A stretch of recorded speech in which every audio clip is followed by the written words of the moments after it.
You ever have that feeling, that mix of pure heart-pounding excitement and just absolute terror? It's that moment when a massive opportunity lands right in front of you, but it's guarded by your single biggest fear.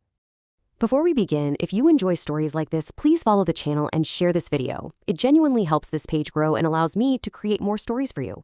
Okay, let's get into it. So, let me tell you about Elena. She's a brilliant marketing strategist, and for her, this whole thing started on a pretty normal Tuesday afternoon. There wasn't some big explosion or anything, just the quiet little ping of a new email. An email that was about to challenge her in a way she was not at all sure she was ready for. And there it was, the job. Not just a job, but the job she'd been dreaming of. A chance to lead a global team, to actually shape international campaigns. But then, her eyes landed on the last two words. Language. Spanish. Her heart just started hammering against her ribs. You see, Spanish was her biggest professional insecurity. It was something she'd listed on her resume, sure, but she'd never, ever been tested on it under this kind of pressure. The dream was right there, but it was locked behind a door, and she wasn't sure she had the right key. Elena knew right away. She couldn't just wing it. No way. This wasn't about memorizing a few talking points. This was about building her confidence from the absolute ground up. So she decided to approach it like a warrior getting ready for battle.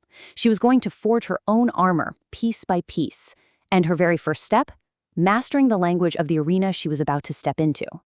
She came up with a 4-step battle plan.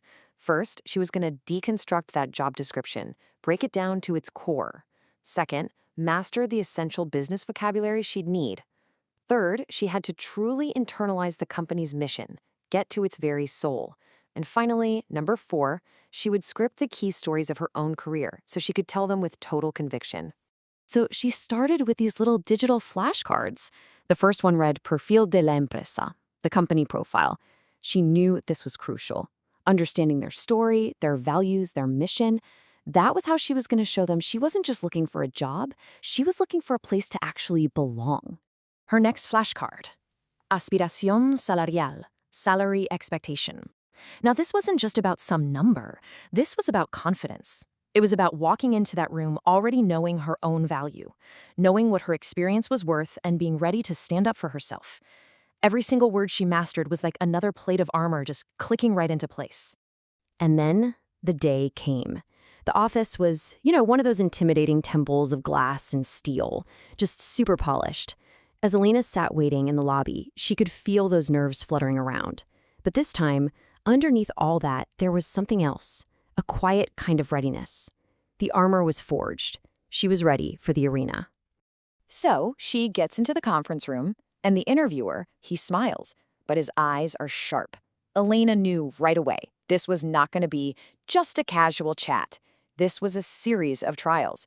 The real test was about to begin with 5 key questions. And then came the first one, that classic opener. Háblame más sobre ti. Tell me about yourself. And those Spanish words just kind of hung in the air like a direct challenge. But instead of just reciting her resume, Elena told a story. She connected the dots, explaining how her economics degree sparked this fascination with global markets. And then she made it personal, sharing a really quick story about how learning Spanish was what first opened her eyes to different cultures. Her answer was sincere, it was concise, and it was 100% her. The interviewer nodded. You could tell he was intrigued. And the next question came fast. ¿Por qué te interesa este puesto? Why this job? This was the test of whether she'd done her homework. And this, right here, is where all that preparation, all that armor really started to shine. Elena talked about specific award-winning campaigns of theirs that she genuinely admired. She didn't just flatter them, she connected her specific expertise in consumer behavior directly to their business goals. She made it crystal clear this wasn't just about a paycheck, it was about creating value together. It was about a partnership. And then it came, the question everyone dreads. The final boss of every interview. ¿Cuáles dirías que son tus debilidades? What are your weaknesses? It's a total trap, right? Designed to test your honesty and your self-awareness.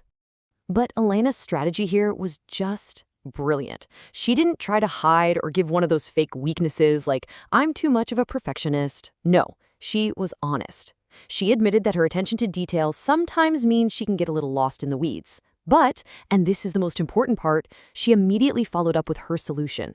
She uses a timer to block out her work, which forces her to focus on the most critical tasks first. She presented a weakness not as some fatal flaw, but as a challenge that she actively manages.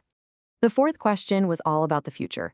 ¿Dónde te ves dentro de 5 años? A test of her ambition, but also her loyalty and realism. Elena just expertly sidestepped that cliché, I want your job answer. Instead, she laid out a really realistic path for growth. She talked about wanting to gain deep experience in their specific market, and then she expressed a genuine ambition to one day lead a talented team, right there, at their company. It just showed she was thinking long-term. And then, finally, the tables turned. ¿Tienes alguna pregunta para nosotros? This isn't the end of the test, you know. This is your chance to start interviewing them. And Elena was so ready. First, she asked about the reality of the role, the day-to-day grind. Then she asked a really strategic question. What are the biggest challenges this team is facing right now? With that one question, she showed she wasn't just thinking about the job description, she was already thinking about how to solve their problems. She went from being just another candidate to a potential colleague. As the interview wrapped up and they shook hands, there was this little moment of silence. And in that quiet moment, the true victory happened. And it wasn't a job offer. It was something that happened inside Elena herself. She had this sudden realization. All that prep, the flashcards, the stories, it wasn't about memorizing perfect answers. Not at all. It was about building the confidence deep down to stop performing and start connecting, to be her authentic self, even under all that pressure, and even in the language that used to terrify her. As she walked out of that glass and steel tower, Elena had no idea if she'd get the job offer. And in that moment, she realized it didn't really matter. She had faced her biggest professional fear head-on, and she hadn't just survived, she had thrived. She had won a battle for herself, proving she was so much stronger and more capable than she'd ever given herself credit for. Look, we all have our own arenas, right? Our own interviews, our own challenges that feel completely impossible. So the real question is, how are you going to forge your armor? What arena are you preparing to enter? If this story moved you or made you think differently, share it with someone who needs to hear it. And follow the channel for more stories like this.